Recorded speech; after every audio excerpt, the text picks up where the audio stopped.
Hello दोस्तों, अद्भुत कहानी सागर में आपका स्वागत है।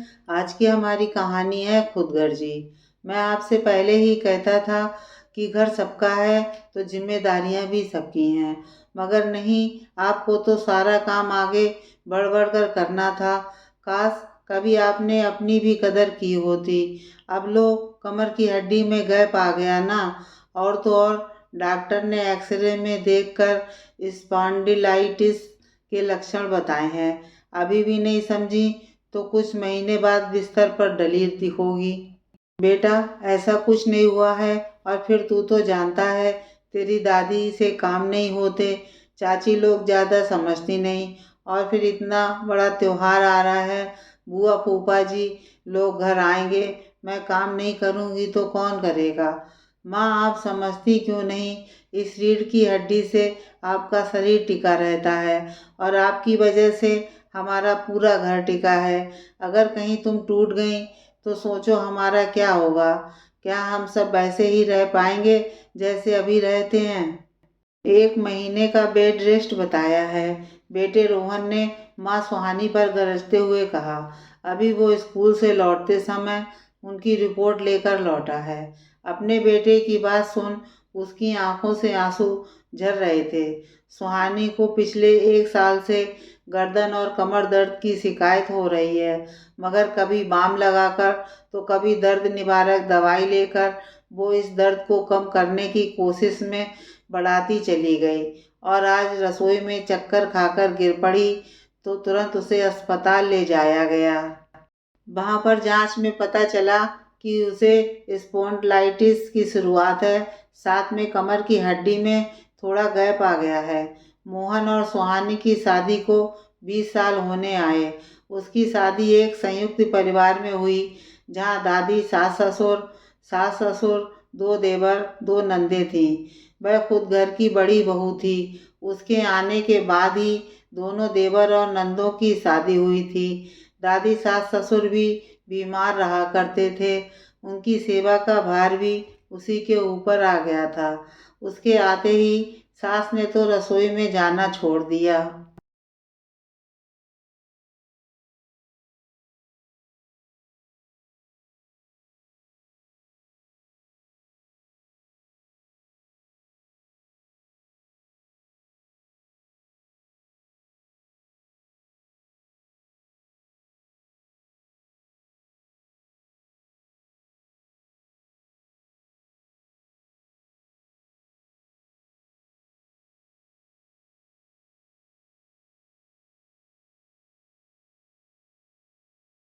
तो रसोई भी पूरी उसने ही संभाल ली थी। उसके बाद खुद के 2 बच्चे, धीरे धीरे परिवार में ननद और देवरों के भी बच्चे बढ़ते चले गए। ऐसे कर परिवार दुगना तिगना चौगना होता चला गया। ऊपर से मेहमानों की आवभगत भी बहुत ही। ससुर जी सरकारी नौकरी में थे तो कई अफसरों का आना जाना लगा रहता था। फिर घर के जमाई भी मेहमानों से कम ना थे। अगर जरा भी खातिरदारी में कमी रह जाए तो मुंह फुलाकर 4 बातें सुनाकर जाते थे। सास ससुर नाराज ना हो जाएं, देवर देवरानियां परेशान ना हो, बेटी दामाद को कोई कमी ना रहे, यही सोचकर सारे काम आगे आगे निपटाती रहती थी, जिसके लिए ना कभी उसने किसी की मदद मांगी और ना कोई करने आया। हाँ, उसे ऐसे कोलू के बैल की तरह काम करते देख सब यही कहते थे, बड़ी भाभी को तो किसी की ज़रूरत नहीं, उनके अंदर तो बिजली सी फुर्ती है, वो सब कर लेंगी। बस अपनी झूठी तारीफ सुनकर ही सुहानी ने हर काम को अपने हाथों में ले लिया।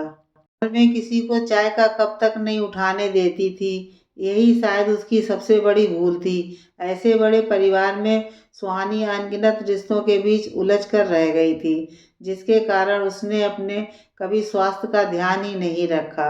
हर बीमारी परेशानी में देसी दवाई, घरेलू उपचार लेकर काम पर लग गई। सास कमला जी कमरे में पैर पटकते हुए घुसी और बोली, बहू क्या परेशानी है? ऐसी भी क्या आफत आ गई है? ऐसा छोटा मोटा दर्द तो हम औरतों को होता रहता है। तुम यूं पसर कर रह जाओगी तो काम कैसे चलेगा, घर परिवार कैसा चलेगा। तुम्हें पता है मकर संक्रांति आ रही है, मैंने बेटी दामाद का निमंत्रण किया है, इतने सारे घर में लोग आ रहे हैं, सबका खाना पीना मेहमानी तो देखनी ही पड़ेगी। 2 दिन हो गए हैं और गुड़ तिल मूंगफली राजगिरा सारा सामान आ चुका है, लड्डू की तैयारी भी करनी है। चलो उठो, थोड़ा चलोगी फिरोगी अपने आप ठीक हो जाओगी। बड़ी ढिठाई से बोली। सास की बात सुन उसे रोना आने लगा। आज जहाँ उसे बिस्तर से बाथरूम तक जाने के लिए दीवारों का सहारा लेना पड़ रहा है, वहीं सासू माँ कह रही हैं कि मैं पैर पसार कर सो रही हूँ। इन 2 दिनों में कोई भी नहीं था जिसे उसके दर्द की परवाह थी। बस सब हालचाल जानने की जगह ये जानना चाहते थे कि मैं रसोई में जाकर कब खड़ी हो जाऊंगी और सबकी फरमाइशों को पूरा कर पाऊंगी। सबकी अपनी अपनी समस्या थी। जो भी खाना देने आता था रोना रोकर चाहता था कि कैसे घर के काम अटके पड़े हैं। मंजली देवरानी बोली, भाभी आपको तो पता है मुझसे काम नहीं होते, आपको पता है ना आपका खाना बन जाता है और मैं आलू नहीं छील पाती हूँ। यही बात लेकर आज सासू माँ मुझे कितना सुना रही हैं। काम से बचने के लिए एक बार फिर उसने अपने आलस और कछुआ चाल का बहाना बना दिया। छोटी बोली, भाभी कोई समय है बीमार होने का, आप तो काम के समय पर बीमार हो गई, आपको थोड़ा तो सोचना चाहिए था। खैर जो भी है, आपको तो पता है मेरी माँ कितनी बीमार रहती हैं। उन्होंने मुझे मायके बुलाया है, आप जल्दी से ठीक हो जाइए वरना सासू माँ मुझे जाने नहीं देंगी। एक एक कर दोनों देवरानियां 4 बातें सुना गईं। अब सासू माँ भी। आज महसूस हुआ इस घर में ज़रूरत मेरी नहीं मेरे काम की है बस, और ऐसा लग रहा है जैसे मैं काम से बचने के लिए खुद ही बीमार हुई हूँ। तभी पति मोहन भी कमरे में आ गए और बड़ी बेरुखी से बोले, माँ सही कहती हैं, अब इस उम्र में वो अपने घुटने घसीटेंगी, बेचारी कितनी मुश्किल से रसोई में काम कर रही हैं। और तुम्हें दोनों बहुओं का तो पता ही है, बच्चे भी बहुत परेशान हैं। दोनों दीदी आ जाएंगी फिर तुम्हारा यूं आराम करना शोभा नहीं देगा। आज भी हमने होटल से खाना मंगवा लिया है, कल से काम करना शुरू कर दो। वाह पापा दादी, सबको अपने काम की पड़ी है मगर आपको मम्मी का दर्द दिखाई नहीं देता। डॉक्टर ने कहा है उसने ध्यान नहीं दिया तो उसकी रीढ़ की हड्डी टूट जाएगी, फिर हम उसे कैसे जोड़ेंगे। अगर आज के काम के चक्कर में उसे हमेशा के लिए बिस्तर पकड़ लिया तब क्या होगा। जैसे वह 20 सालों से आप सबकी सेवा करती आई हैं, क्या उतनी ही शिद्दत से आप 20 दिन भी उनकी सेवा कर पाएंगे। मैंने जब से होश संभाला है ये अच्छे से जानता हूँ, आप में से किसी को मेरे माँ की नहीं पड़ी है, आपको सिर्फ अपना काम प्यारा है। यही बात मैंने कई बार माँ को बोला भी, आप इतना आगे बढ़ बढ़ कर काम मत किया कीजिए, जिसका काम है उसे भी करने दीजिए। मगर ये इतनी भोली है कि इसने इस घर को सबको अपना माना। अरे ये कैसे अपने हैं जिन्होंने वक्त आने पर 2 मीठे बोल का सहारा ना दिया, उल्टा तुम बीमारी का बहाना बनाना कब बंद करोगी पूछते हैं। इसलिए मैंने फैसला किया है कि माँ जब तक पूरी तरह ठीक नहीं हो जाती कमरे से बाहर नहीं जाएंगी। बाहरी लड़के तू कौन होता है फैसला लेने वाला, हम इतने बड़े बड़े लोग घर के मर गए हैं क्या। ये घर की बड़ी बहू है, इसे तो सारे काम संभालने होंगे, बड़े की जिम्मेदारी होती है जो इसे निभानी होगी। कमला जी गुस्से से बोली। बात बिगड़ती देख सुहानी बोली, रोहन तुम चुप रहो। सुहानी समझ गई थी आज नहीं बोली तो कभी नहीं बोल पाएगी, और फिर उसने तो वैसे ही न जाने कितने साल गंवा दिए थे अपने हक के लिए बोलने में। बड़ी गलतफहमी थी, ये मेरे हैं ये मेरे अपने हैं, एक न एक दिन वक्त पर काम जरूर आएंगे। मगर मैं गलत थी, किसी ने ठीक ही कहा है, पहला सुख काया दूजी माया, यही फार्मूला अपनाना चाहिए था। आगे आगे बढ़कर मदद की तो लोगों ने बेवकूफ़ समझ लिया, मगर अब और नहीं।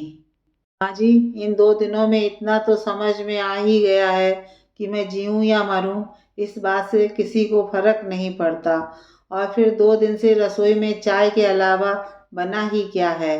सारा खाना बाजार और होटल से आ रहा है और सबका पेट भी भर रहा है। कहने को आपके घर में 3 बहुएं हैं।